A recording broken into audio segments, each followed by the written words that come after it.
E aí pessoal, tudo bem? O tema da nossa aula de geografia de hoje é a questão ambiental no Brasil. Bom pessoal, então o desenvolvimento do Brasil, né, uma grande nação, hoje uma grande potência em termos econômicos, vai ocorrer principalmente nos últimos 40 anos, né, uma industrialização tardia, que a gente comenta sobre isso no Brasil, né, que a gente estuda essa questão, e nesse sentido, para o Brasil poder se desenvolver, né, da forma como ele se desenvolveu, os governos que seguiram tentaram implementar umas políticas, né, públicas no território, que buscavam, entre outras coisas, prospectar recursos, né, buscar recursos no subsolo, né, desmatar, enfim, uma série de ações dentro do território que afetaram, sim, toda a biodiversidade brasileira, as vegetações, né, vamos ver que hoje os índices de desmatamento são acentuados, são grandes. A gente tem um exemplo clássico aí já de desmatamento acentuado em relação à Mata Atlântica, né, a floresta de Mata Atlântica, que hoje tem mais ou menos aí uns índices de menos de 2%, né, da mata original, lá de 1500, quando o Brasil, né, entre aspas, foi descoberto pelos portugueses.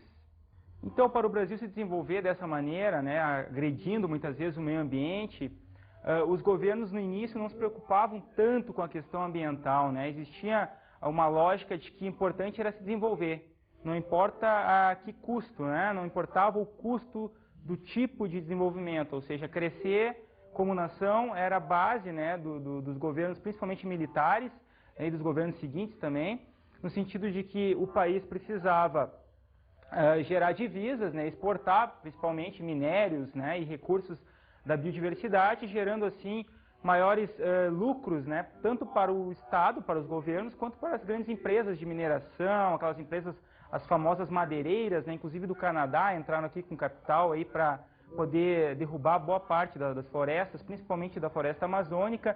Então, nesse sentido, a gente vai ter aí, nos últimos 40 anos, um processo de degradação ambiental crescente, que vai sim ter uma série de reflexos no território, né, no sentido de que vão aparecer grandes problemas ambientais, tanto em áreas rurais ou em áreas de floresta, quanto em áreas urbanas, né. Esse é um problema que começa realmente no Brasil nos últimos 40, 50 anos, e hoje a grande problemática ambiental, né, em ordem global, vai se transferir também para o território brasileiro, ou seja, os próprios governos, a própria população, através das chamadas ONGs, né, as organizações não governamentais, tentam de alguma maneira amenizar esses impactos ou buscar políticas públicas para o território, no sentido de amenizar os impactos tanto da questão da indústria quanto da questão da urbanização, né, que no Brasil é desenfreada, uma urbanização sem planejamento, não existe uma preocupação com a questão da água, por exemplo, com a questão do lixo. Então esses problemas todos vão acabar de alguma maneira gerando uma série de grandes problemas ambientais e que ainda hoje não possuem um devido respeito, assim, um devido controle desses problemas. Não existe uma solução ainda muito visível no plano presente e muito menos ainda para o plano futuro. Nesse sentido, então, o desenvolvimento que o Brasil adotou, o modelo industrial principalmente, que o Brasil adotou nos últimos 40, 50 anos, vai acabar gerando um duelo, um embate, uma disputa, num ponto que a gente chama, né, que é um tópico interessante, importante da questão ambiental, que diz respeito ao desenvolvimento econômico versus o desmatamento. Nesse sentido, a gente vai ter hoje uma falta de preocupação ainda, principalmente dos governos, né, os governos federais, os governos estaduais no Brasil, em relação à questão ambiental, ou seja, o importante hoje é produzir para o mercado, é gerar emprego na indústria, no comércio, nos serviços, deixando de lado muitas vezes as questões ambientais, né? Que tipo de empresa é essa? Será que ela polui? Será que ela vai jogar seus resíduos sólidos em cursos d'água, em rios, né? Enfim, que tipo de impacto eu vou ter nesse rio em relação à sua vegetação, né? As suas matas, galerias, enfim, as suas matas próximas às margens dos rios, enfim. Ao mesmo tempo, que tipo de preocupação eu vou ter dos governos para com as populações ribeirinhas em relação a esses rios?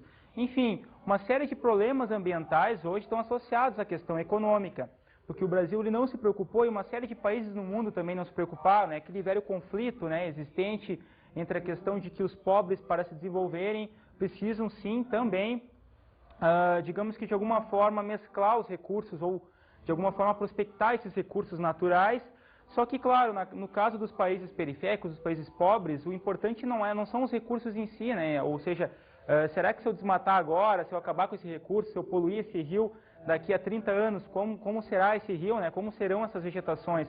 Não, o importante é, naquele momento, ou seja, momentaneamente pegar o recurso e fazer um bom uso dele, né? Fazer o uso mais viável, assim, do ponto de vista econômico, do ponto de vista da produção, ou em relação à população lá que vai pegar uma água muitas vezes poluída, porque ela precisa realmente beber, enfim, ela não tem uma série de acessos, né, muitas vezes em áreas urbanas, a prefeitura não leva água potável até essas áreas mais degradadas, essas áreas periféricas das cidades, então a população ali local, a população do bairro vai acabar bebendo, né, a água poluída muitas vezes em relação aos cursos d'água, em relação aos rios. Bom, e nesse sentido então, os impactos causados a partir desse desmatamento desenfreado associado ao modelo econômico, a gente vai ter como principal enfoque, né, como principal problema associado a essa questão, a relação que existe hoje de ameaça aos ecossistemas, né, os ecossistemas ameaçados hoje no Brasil, que de alguma maneira, principalmente em relação às vegetações, ou seja, aquelas matas, florestas mais antigas em termos de ocupação, né, são as áreas mais degradadas hoje. No caso, um exemplo clássico, eu já havia citado anteriormente, é a questão da Mata Atlântica, né, que é uma das áreas mais degradadas. Mas em relação ao desmatamento crescente nos últimos 30 anos, o principal problema ambiental hoje em relação a ecossistemas diz respeito à Amazônia. A Amazônia brasileira, né, está sofrendo um processo de degradação intenso, né, um processo que ocorre no mínimo nos últimos 30 anos, principalmente associado à questão da mineração e também da questão da agropecuária, ou seja, dos projetos agropecuários lançados principalmente a partir dos governos militares, né? Nós tínhamos naquele momento a questão da produção, ou seja, alimentos para os centros urbanos e também uma preocupação já com exportação, né? Exportar é preciso, existia um lema, né, que dizia que o importante era exportar a qualquer custo. Então, uma série de projetos agropecuários foram criados, principalmente em relação ao centro-oeste do país e em relação ao norte, né, bem na área ali da localização da floresta amazônica, né. Então, nesse sentido, a gente vai ter uma ocupação desenfreada, principalmente para a criação de gado e para a produção de soja, né, que começa realmente a tomar o mercado internacional. Hoje, para você ter uma ideia, a soja brasileira já está entre as duas maiores do mundo, tanto em termos de produção quanto em termos de arrecadação com a sua venda, principalmente para os Estados Unidos e para a Europa. Então, nesse sentido, cada vez mais o governo incentiva o desmatamento das áreas da Amazônia, né, da Amazônia brasileira, com fins de aumentar os índices de exportação, ou seja, daqui a pouco a balança comercial, né, que vai ditar se o Brasil está exportando mais do que importando, vai ter um superávit, ou seja, vai ter um saldo positivo em relação às exportações, né, ou seja, eu estou exportando mais do que importando. E a soja está na pauta principal das exportações brasileiras hoje e temos hoje também a principal área de ocupação em relação à soja na Amazônia, né? Uma das áreas que mais cresce, a chamada fronteira agrícola, ou seja, aquele ponto no território brasileiro onde a expansão da floresta está, digamos, sendo reduzida, né? As áreas que a floresta amazônica tinha ainda uma vegetação, digamos, mais nativa, né? Com um número de árvores de grande porte, está sendo reduzida em função de uma outra expansão agora, que é a expansão da soja, ou seja, da lavoura de soja, e nesse sentido não ocorre ainda uma preocupação ambiental em relação à floresta amazônica. Mas ao mesmo tempo, pessoal, nós teríamos uma preocupação hoje em relação aos chamados povos da floresta, né? Aquelas populações que estão na floresta desde o início da ocupação, obviamente, principalmente a população indígena, mas também populações que migraram para a Amazônia, principalmente a partir do Nordeste brasileiro, né? Nós temos uma série de profissões hoje associadas à Amazônia, aos povos da floresta.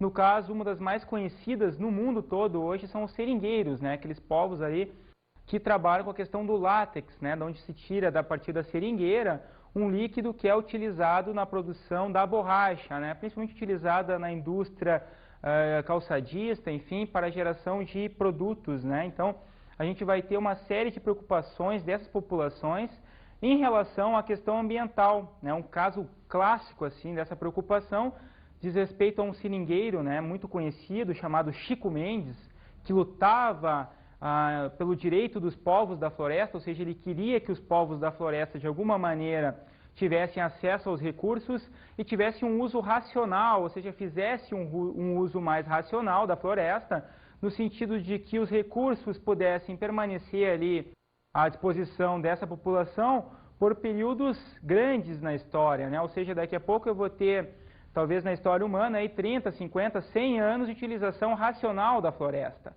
Coisa que no sentido da produção a partir dos governos militares, a produção agropecuária, não ocorria, né? A preocupação principal era sim de devastar, de acabar com os recursos para gerar divisas para o país e para ocupar aquela faixa com população. Tá bom, pessoal? Então, nesse sentido, a gente vai ter uma série de embates entre a população, principalmente indígena e os seringueiros, em relação aos agricultores, principalmente aos fazendeiros que vão ocupar essa faixa aí, desde o estado do Mato Grosso, passando pelo sul do Pará, Rondônia, uma série de estados amazônicos, gerando inclusive conflitos grandes, né, conflitos com muitos casos de mortes, né, no sentido de que a população local quer que muitas vezes o agricultor, o fazendeiro, não pratique coisas como a queimada, por exemplo, né, que é uma prática extremamente nociva, é uma prática, no caso, que começou com os indígenas, né, é contraditório isso, só que os indígenas utilizavam a queimada em pequenas áreas, né, em áreas no máximo de 1, 2 hectares. Já no caso dos grandes fazendeiros, que hoje tem grandes fazendas também na Amazônia, as faixas de ocupação, as faixas onde a queimada é realizada, muitas vezes, ocupam faixas no sentido de mais ou menos, na ordem de mais ou menos 400 até 500 hectares, né, no mínimo, de queimada. Ou seja, eu toco fogo na mata, deixo ali queimando por semanas, passado esse tempo todo aí, eu vou deixar, né, digamos, o fogo acabar e aí sim eu vou começar o cultivo, né, que pode ser principalmente hoje de soja. Então, nesse sentido, a gente vai ter um embate muito grande e a Amazônia hoje é uma questão não só do Brasil, né, ou seja, não é só o governo brasileiro, através do Ministério do Meio Ambiente, que tenta, de alguma forma, criar algumas barreiras para a questão do desmatamento em relação à Amazônia, mas também uma preocupação do mundo, né? Existe uma série de nações aí, principalmente do hemisfério norte, os chamados países ricos. Como exemplo aqui eu posso citar os Estados Unidos e alguns países da Europa, como França e Alemanha, que têm uma preocupação muito grande em relação à Amazônia, porque eles consideram, né, um dos adjetivos, uma das frases principais em relação à Amazônia é de que é o chamado pulmão do mundo hoje, né? Uma floresta importante em termos de biodiversidade. A questão da Amazônia está associada muito hoje em relação a novos medicamentos. A gente não sabe ainda, mas doenças graves para a humanidade, como a AIDS, por exemplo, não tem cura ainda definida, né? Existem alguns remédios, alguns coquetéis que prolongam a vida desse paciente com soro positivo, né? No caso com AIDS. Mas em relação à floresta, existem estudos de que talvez, dentro dessa grande biodiversidade amazônica, existam medicamentos ali, né? Porque desde a questão dos indígenas, trabalhando com a questão das ervas naturais, né, passando para a questão industrial, ou seja, uma indústria química, farmacêutica vai entrar na Amazônia, pegar essas florestas, né, esses recursos a partir das árvores, vai desmatar, né, vai pegar plantas medicinais, transformar em medicamentos, passar por um processo industrial e vender para a gente, né, obviamente. Outro grande ecossistema que hoje está sendo ameaçado em relação principalmente à questão agrícola, né, questão agropecuária, é o sistema hoje, o ecossistema, aliás, chamado de Cerrado brasileiro, né? O Cerrado é uma grande extensão de vegetação que ocupa principalmente os estados ali do centro-oeste do país, né? Estados como Mato Grosso e Mato Grosso do Sul, que são grandes produtores agrícolas, né? São estados que têm uma tradição que começa realmente a crescer a partir da década de 60 e 70, né? Possivelmente, assim, possivelmente não, né, pessoal? Obviamente, aliás, esses estados têm uma tradição aí de populações de origem dos estados sulistas, né? Principalmente Rio Grande do Sul e Paraná. Tem muitas cidades aí que foram colonizadas por gaúchos, né, e paranaenses, e hoje são cidades consideradas ricas, né, a partir da soja, né? São cidades que se urbanizaram rapidamente, não é por nada que hoje, em índices de urbanização, a região centro-oeste é a segunda área mais urbanizada em termos de índices, com mais ou menos 86% de urbanização, perdendo apenas para o sudeste do país. Ou seja, o centro-oeste hoje é mais urbanizado do que a região como o Rio Grande do Sul, a região sul, no caso, Rio Grande do Sul, Paraná, ela é mais urbanizada em função dos capitais provindos da produção agrícola, que foram direcionados para as áreas urbanas. Nesse sentido, então, o Cerrado sofre com essa produção agrícola crescente, descontrolada, desenfreada, né, que precisava ocorrer a partir lá dos governos militares, e, obviamente, o crescimento ocorreu, né, muitas famílias ficaram ricas a partir da soja, né, a chamada conquista do oeste do país. Só que, ao mesmo tempo, eu vou ter uma série de desastres ambientais em relação ao Cerrado. A vegetação está diminuindo em termos de proporções, em termos de expansão dessas áreas de cerrados, então uma redução, obviamente, está ocorrendo. E, nesse sentido, hoje, um dos principais impactos desse uso desenfreado do solo do cerrado diz respeito aos índices pluviométricos que vêm sendo reduzidos nos últimos 30 anos, ou seja, eu começo a cortar as áreas de cerrado, a vegetação nativa do cerrado, eu corto ela, e ao mesmo tempo eu vou ter o que então? Um solo que vai ficar exposto, obviamente os índices pluviométricos vão ser reduzidos, porque a vegetação ela realiza um processo de evapotranspiração, ou seja, ela absorve boa parte da água provinda do ciclo hidrológico e depois reemite isso formando novas nuvens e gerando novas chuvas. Enfim, é um ciclo, né? Um ciclo, ou seja, que vai e volta, né? na questão ambiental. Nesse sentido, se eu acabo com a boa parte da vegetação do cerrado, os índices de chuva vão ser reduzidos também. Tá? E o grande problema hoje em relação à questão energética, por exemplo, é que boa parte das cabeceiras, ou seja, das nascentes dos grandes rios brasileiros, estão concentradas nessa área, né, com exceção do rio Amazonas. Então, se boa parte dos grandes rios estão concentrados nessas áreas, eu vou ter a crise energética associada, porque vai diminuir os índices, vão diminuir, aliás, os índices de chuva e, obviamente, vão diminuir também a quantidade de água nas barragens. E, por dedução, por tabela, obviamente, a questão energética vai ser afetada, ou seja, as usinas hidrelétricas produzirão menos energia, o que pode afetar, sim, né, a questão industrial, no caso, a questão industrial brasileira. Então, nesse sentido, o Cerrado tem uma preocupação hoje, ou seja, ocorre uma preocupação muito importante em relação a esse ecossistema, no sentido de que ou a população local toma uma consciência, assim como os governantes locais, ou nos próximos 30, 40 anos, segundo alguns estudos ambientais, a vegetação pode ser reduzida a 10%, né? Então, nesse sentido, ou o governo se preocupa e as populações também, ou a gente pode ter daqui a pouco a redução ou até a eliminação de um ecossistema importante, como é o ecossistema chamado de Cerrado brasileiro. O nosso próximo ecossistema a ser estudado, pessoal, é a Mata Atlântica, né? Um ecossistema importante em termos de biodiversidade também, mas por estar localizado numa faixa litorânea, ou seja, próxima aí ao Oceano Atlântico, sofreu com as ocupações iniciais do território brasileiro, principalmente aí a partir de 1500, né, com a entrada dos portugueses, depois com aquele processo todo migratório, a criação das primeiras cidades, a expansão dessas cidades, né, depois um processo de revolução industrial que foi até tardio em relação ao Brasil.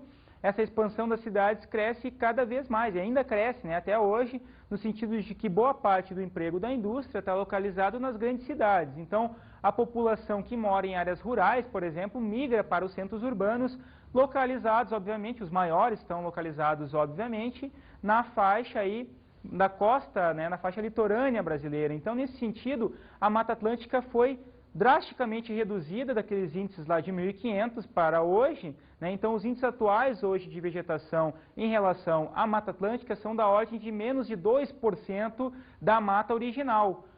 Uma das espécies clássicas, né, daí que vem até o nome do país, né, o nome do Brasil, é a questão da madeira gerada a partir do pau-brasil, né, uma espécie de árvore que era importante em relação à tintura, né, conseguia tirar a tinta do pau-brasil para colocar na questão dos tecidos, né, tingimento de tecidos na Europa principalmente.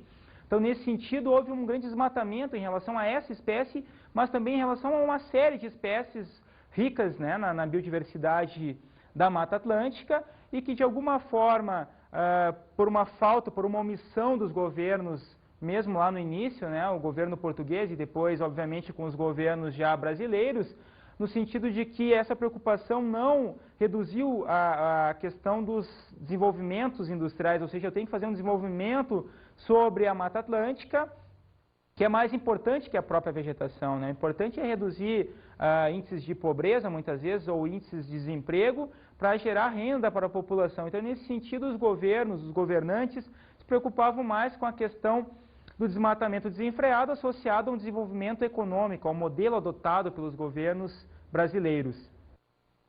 Bom, então a questão da Mata Atlântica, pessoal, é importante no sentido de que está associado esse processo de desmatamento, desse importante ecossistema, na questão da urbanização, ou seja, a urbanização associada com uma industrialização crescente no país foi a grande vilã, a grande responsável por esse desmatamento, para essa redução da vegetação, né, no caso do ecossistema conhecido como Mata Atlântica. Bem, pessoal, para a gente entender um pouco essa questão ambiental, agora a gente vai ver algumas cenas do filme Tainá. A Arara tá doente, hein, Chuva? A coitada não comeu nada, ela não vai aguentar a viagem. Ora, Tiquiri, eu ponho o bicho vivo dentro do avião. Se ele chegar morto, fazer o quê? Não fui eu quem fabricou. Foi a natureza. Reclamem com ela, ora. Já não me basta aquele curupira maldito tá quebrando as minhas armadilhas.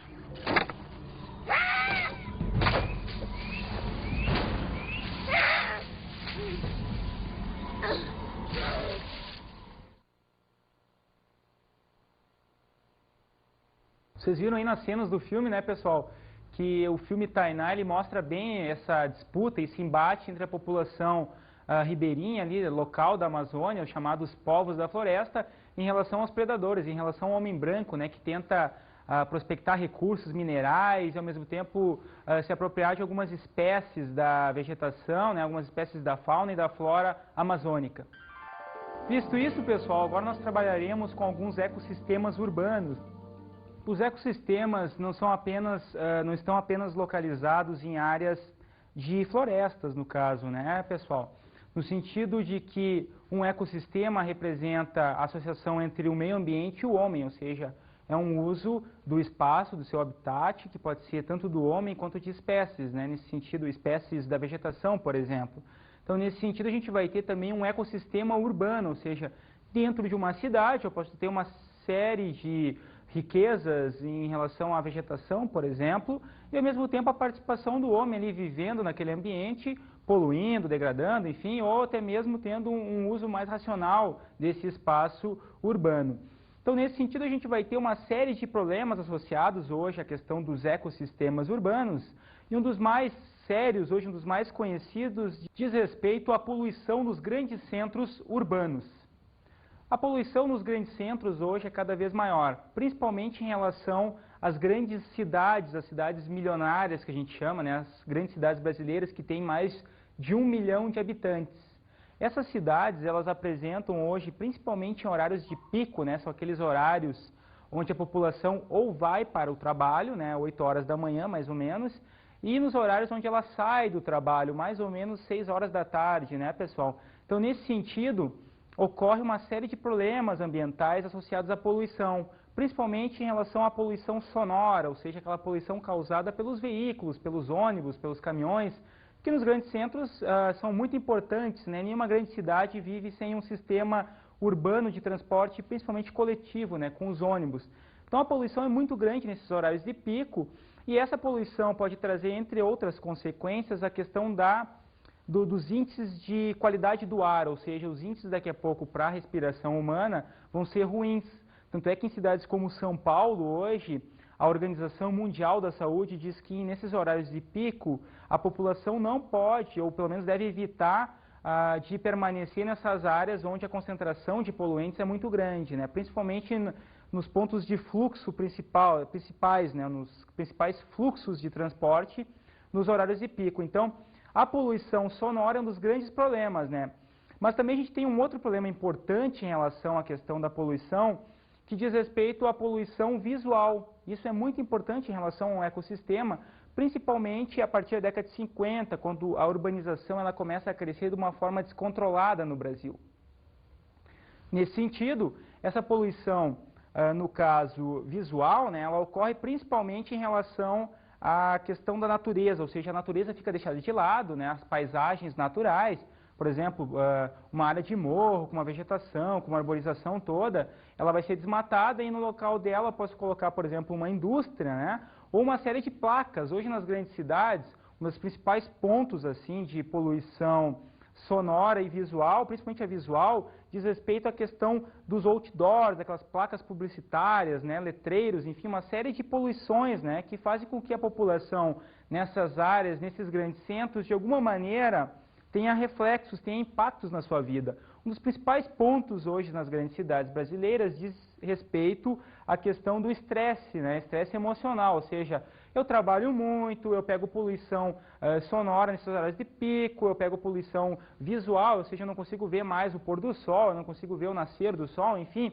Então, nesse sentido, a população acaba se estressando com esse tipo de ambiente urbano, né, com esse ecossistema urbano, e de alguma forma ela tenta reduzir os seus índices de trabalho, enfim, ou até mesmo tenta migrar, sair dessas áreas, no caso, para áreas menos poluídas, para áreas onde a qualidade do ar é melhor, aliás, onde o ar é menos poluído, onde os índices de veículos, a quantidade de veículos, né, é uma quantidade menor, ou seja, não tem tanta poluição, e no caso eu vou ter, obviamente, uma melhor qualidade de vida.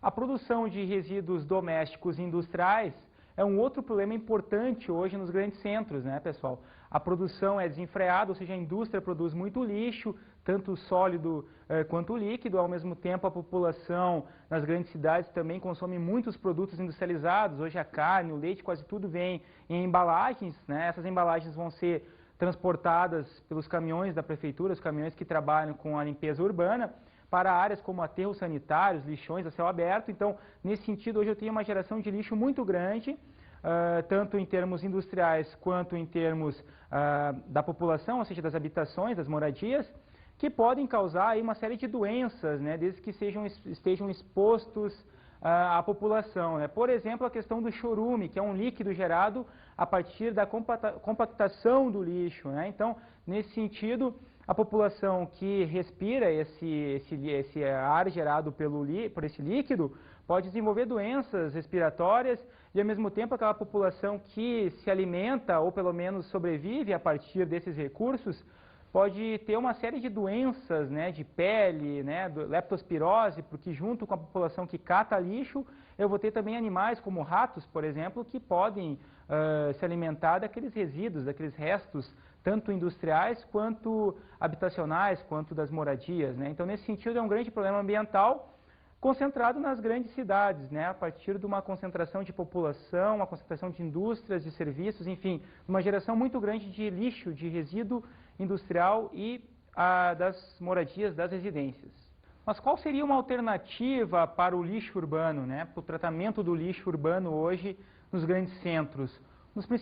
Uma das principais fontes assim, de alternativas em relação à questão do lixo urbano, tanto industrial quanto residencial, diz respeito aos aterros sanitários, né, que são áreas onde o lixo é tratado de uma forma mais racional, ele é compactado, ele de alguma maneira, existe uma preocupação, né, com esse lixo, no sentido de que ele não vai ficar exposto ao ar e não vai ficar exposto às populações que dependem muitas vezes da coleta, né? Então, esse lixo vai ser compactado, a prefeitura vai compactar ele durante talvez 50, 100 anos, né, em áreas de morro, geralmente são cortados, né, e nesse sentido vai existir um processo quase que de combustão espontânea interna nessa área de morro, e essa combustão pode durar 50 anos, ou seja, aquele lixo que vai ser compactado, ele entra no processo de autocombustão e acaba queimando por períodos de 50 anos, mais ou menos. Então, nesse sentido, é uma preocupação mais racional, né, que os grandes centros têm hoje na criação de aterros sanitários. E, nesse sentido, a gente tem que entender que os governos municipais, né, a gente precisa, de alguma maneira, a população precisa se movimentar e cobrar desses governos uma alternativa mais viável para a questão do tratamento do lixo urbano. Agora a gente vai ver, pessoal, uma reportagem sobre uma cooperativa de reciclagem de lixo, né, que é uma outra fonte alternativa hoje e é muito importante na questão ambiental, essa questão das cooperativas de lixo.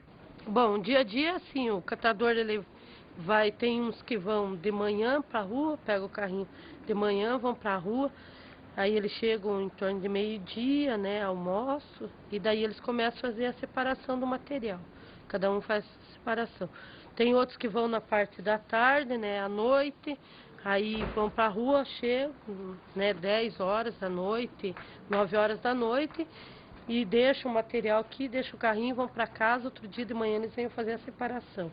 No começo eu achava que era feio, né, Até quando a gente saía assim, passava, eu tinha uns tios assim, que trabalhavam ali no centro, eu até tentava me esconder assim, porque eu achava que era feio, né, catador de lixo. Hoje não, hoje se alguém me falar assim, catador de lixo, não, nós não somos catador de lixo, nós somos catador de material reciclável. E hoje eu acho que é uma profissão, ela é digna, sabe? Bem, vocês viram aí, né, pessoal, a questão do tratamento dos resíduos sólidos industriais, enfim, a questão do lixo, né?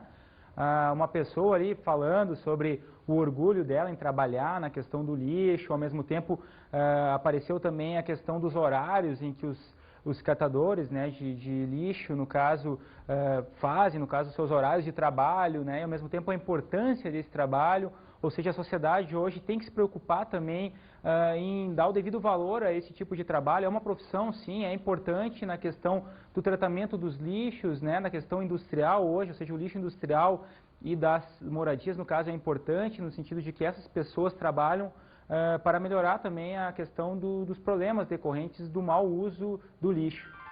Como se dá a proteção dos ecossistemas? Uma pergunta interessante hoje nesse sentido da questão ambiental brasileira é saber como os governos, como as populações buscarão formas alternativas ou até mesmo governamentais no sentido de amenizar os impactos ambientais, né, nos ecossistemas. Nesse sentido, hoje o governo federal, né, numa iniciativa que já ocorre há mais ou menos 20 anos, tenta criar em relação às áreas principais em relação a ecossistemas, ou seja, as áreas onde os principais ecossistemas estão localizados, uma política de vigilância, né, de controle dessas áreas, principalmente em relação à legislação ambiental, né, que a legislação ambiental brasileira, vejam, é uma das melhores do mundo. Claro que na prática ainda ela não é tão bem aplicada, mas em termos escritos, ou seja, na legislação escrita, ela é perfeita, é uma das melhores do mundo, reconhecida internacionalmente. E ao mesmo tempo, o governo, no caso federal, tenta criar um projeto de vigilância da Amazônia, né, o chamado CIVAM. Mas você sabe o que significa o projeto CIVAM? A nossa produção foi à rua perguntar para a população aí o que significa isso, né? Então vamos ver, roda aí.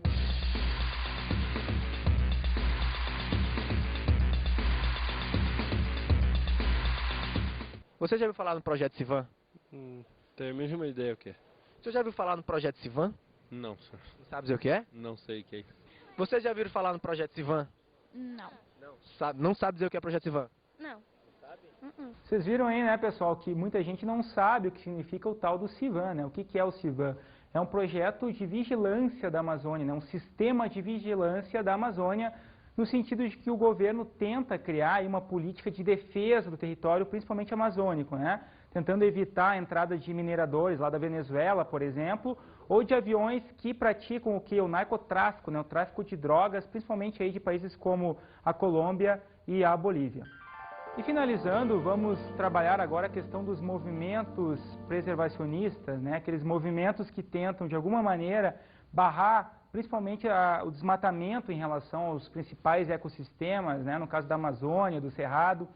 Então, nesse sentido, existe uma série de grupos, principalmente nas chamadas organizações não governamentais, né? As ONGs, tentando criar uma legislação, ou pelo menos tentar fazer, né, de que de alguma maneira os governos apliquem rigorosamente a questão ambiental, a legislação ambiental, no sentido de reduzir os índices de desmatamento, principalmente nesses ecossistemas importantes aí, no caso, o principal hoje em termos de desmatamento acentuado, que é, no caso, o ecossistema amazônico.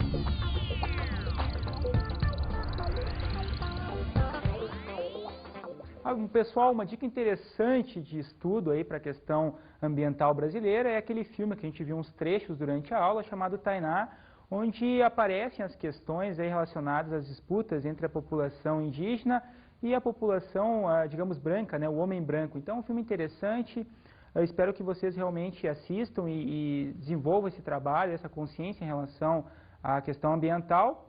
E espero também que vocês tenham gostado da nossa aula, né? Então, até a próxima!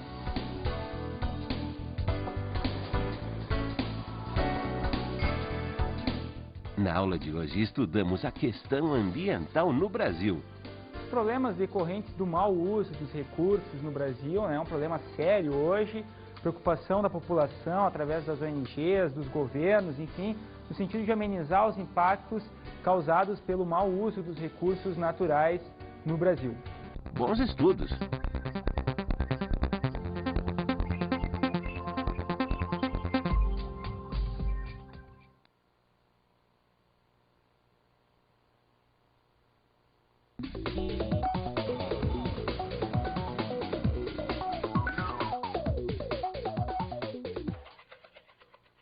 Bem, professor, uma dica interessante de estudo aí para os seus alunos, né, como trabalhar com seus alunos, é pegá-los, né, e levá-los até uma estação de tratamento, né, de esgotos ou um aterro sanitário e mostrar para esses alunos que hoje os grandes centros já têm até uma certa preocupação em relação ao tratamento de lixo. Isso é muito importante para mostrar para esse aluno que ele mesmo tem que desenvolver uma consciência em relação ao seu próprio lixo, né, ou seja, que tipo de uso nós fazemos dos nossos resíduos, tanto industriais quanto das nossas moradias.